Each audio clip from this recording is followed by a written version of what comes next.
welcome back to my channel, Delicious Vegging. My name is Anna. Today I'm going to share with you all how to make this cherry Coke coffee. I know what you're thinking, that sounds like a very odd pairing. I thought the same thing too. I love cherry Coke, but not in my coffee. However, my cousin reached out to me one day and was saying, hey, there's this coffee shop that makes this cherry Coke inspired coffee. I think you'll like it. Give it a try. And I was like, you know what? I'll try it at least once. Oh my goodness, I got hooked. It is so good. It has your coffee with a little bit of carbonation and then the sweetness from the cherry cold foam. And I caught myself at this coffee shop at least twice a week, which isn't too crazy, but it's like $7 a drink. And especially if Ernie and I go, and after tip and everything, we're spending almost $20 on coffee. I was like, I cannot be spending like $14 a week just on coffee. So I saw the ingredients that they use, so I found them, bought them, and decided to make it at home. It tastes exactly like it, and it's so easy to make. So I wanted to share that with you all, and I just encourage you all to try it at least once. It's a very fun and unique drink. So if you're new to my channel, welcome. I focus on content such as beauty, lifestyle, and how to save money. So if you're interested, please hit the subscribe button down below. Also, give this video a thumbs up. Be sure to turn on notifications. Upload every Wednesday and Saturday. And let's just go ahead and make this cherry Coke coffee together. First, we're going to start off with some ice.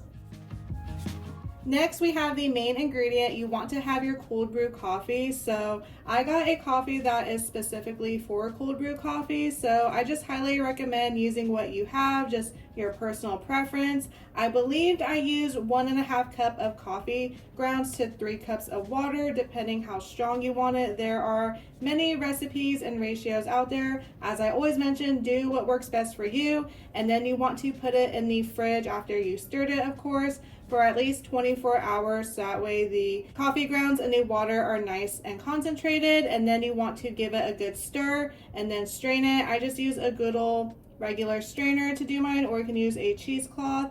And then you want to keep straining it until all the coffee grounds are out. So next we're going to add this into the cup of ice, and I fill mine about halfway up. The next ingredient seems very weird. Why would you add soda to your coffee? But don't knock it until you try it. So I have this Fever Tree Distillers Cola. I got mine from Total Wine. You can get a 4-pack for about $6 or $7. I don't do exact measurements. I just kind of fill up my coffee halfway and then add about 1/4 of the cola into it. But do whatever you prefer most. If you want more of a coffee flavor, then add more coffee. If you want more of that soda carbonation in it, then add more soda.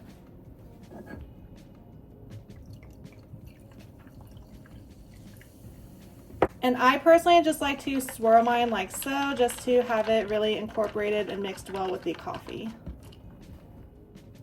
Now it's time to make the cherry cold foam. This is so delicious. I usually make a little bit of extra because this is what really makes the drink, because if it was just a coffee and a soda, I probably wouldn't drink it, to be honest. But all the flavors together I absolutely love. So you want to use a crystal heavy whipping cream. At least that's what I'm using, because that's what the coffee shop uses, but honestly, just use what you have on hand.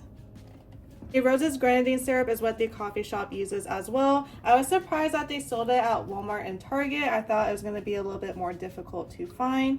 And I like this grenadine because it's not too sweet, it's just the right amount. And then you want to froth it up to make the cold foam.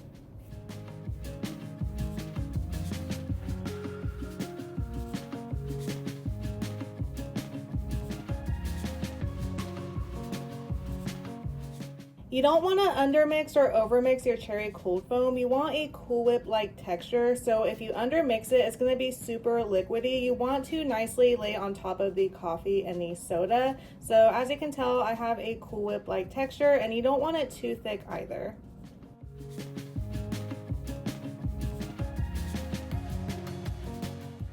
As I mentioned, I make a little bit extra because I really like the cherry cold foam, and then I just give it a little mix.